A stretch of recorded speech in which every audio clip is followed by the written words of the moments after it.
Hi everyone and welcome to the fourth meal connection. I have Moshe Talmi with me. Hey guys. And I have Michael Tsarfati with me. And we had an amazing and powerful and meaningful Shabbat here at the Kabbalah Center LA. And we wanted to share with you the connection of the fourth meal, which is the time that we are capable to bring and to bridge all the energy of this last Shabbat that we had, all of this energy, all the protection, all the channels that we opened for the coming week. The fourth meal is helping us to bridge all of this energy for the coming week. So we want to share with you all of these blessings. And we're going to start with the first song that the Kabbalists used in order to awaken all of this light of this time. We know that in this time, it was the time that the soul of King David left the world. It says that King David knew that his soul will leave the world in the time of the fourth meal, which is the time of the end of the Shabbat. One thing he didn't know, it is in which Shabbat is going to live. So it says that every time by the end of the Shabbat, when he realized that his soul still resides within this physical dimension, he would celebrate. Now King David represents the world of Malchut, but the completion of the world of Malchut. So it allows us to ignite and to awaken all the energy and all the blessings internally that we will need for our life, for the coming week, and for the world. המבדיל בין קודש לגול, חטאותינו עם חול, זרענו וכספנו ירבה הכל, וכוכבים בלילה, יום פנה קצר גומר, אקרא לאל עלי גומר, יום השם עמה שומר, עד הבוקר וגם לילה, צדקתך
know the way we connect to the fourth meal every week.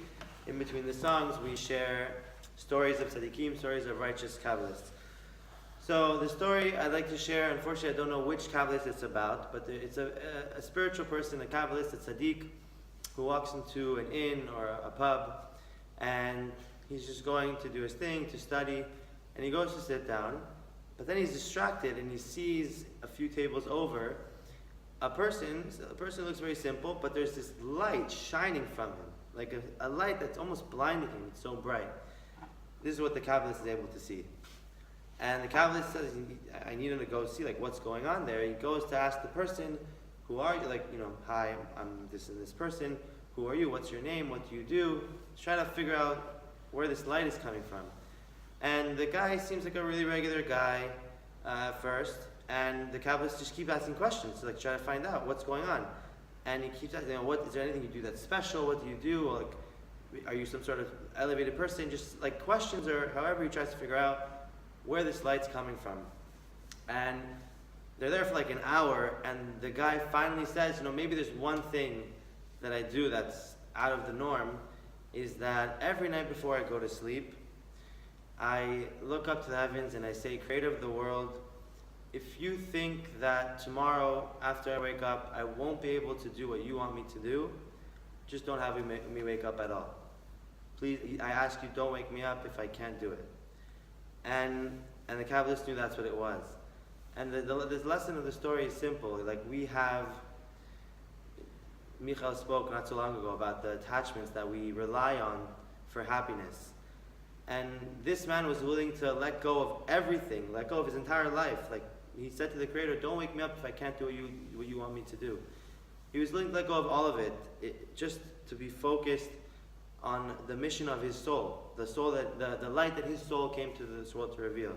And for us, if we are for sure there's different levels of this commitment, but if we could maybe this week or in general let go a little bit more of the things that maybe give us temporary fulfillment, and look to do our soul's work, look to reveal the light that our soul came to this world to reveal, that will give us eventually lasting fulfillment.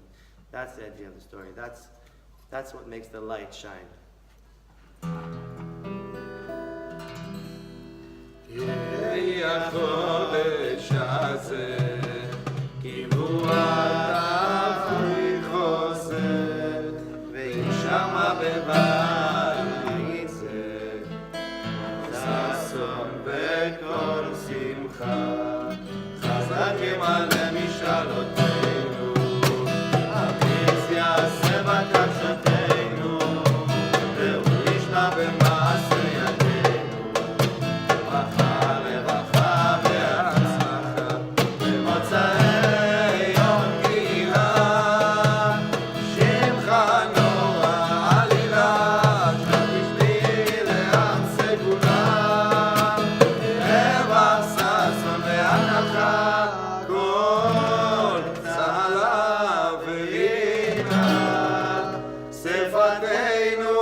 To share is about the Zohar that in Miami many years ago there was a lady who was coming, Kabbalah 1, right, and she had 2 kids and she was unemployed for a while and she didn't know what to do. She couldn't find a job, and she spoke with the teacher, and the teacher told her to.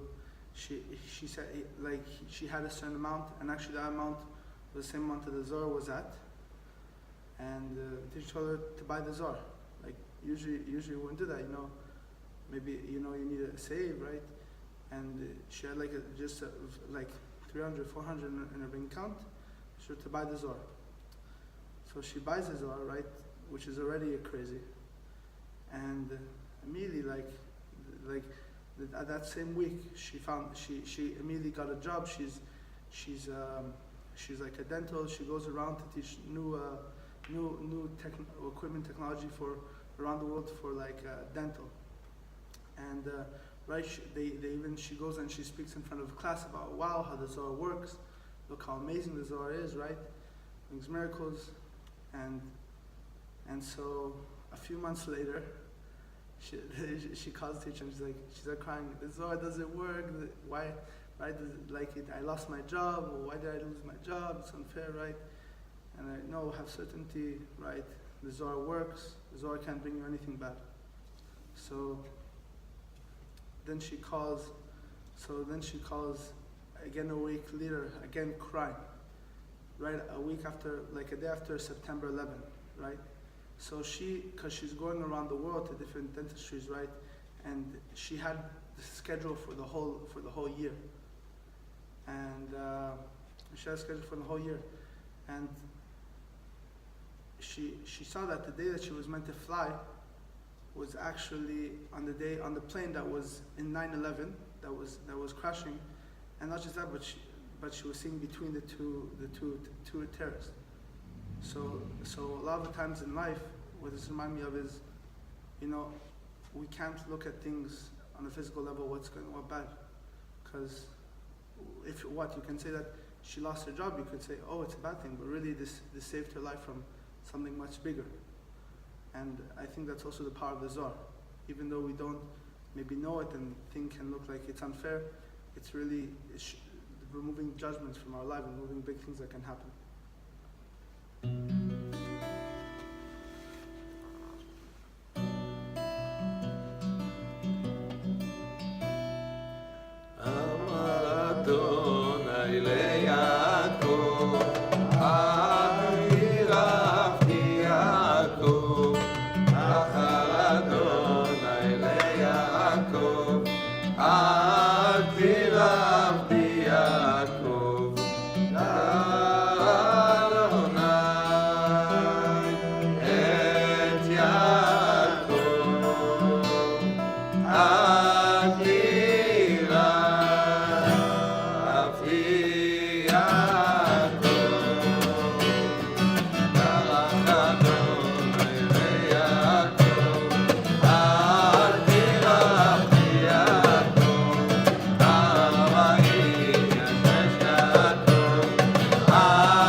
Shavua Tov, everyone. Have an amazing and powerful and blessed and meaningful week, everyone. Shavua Tov.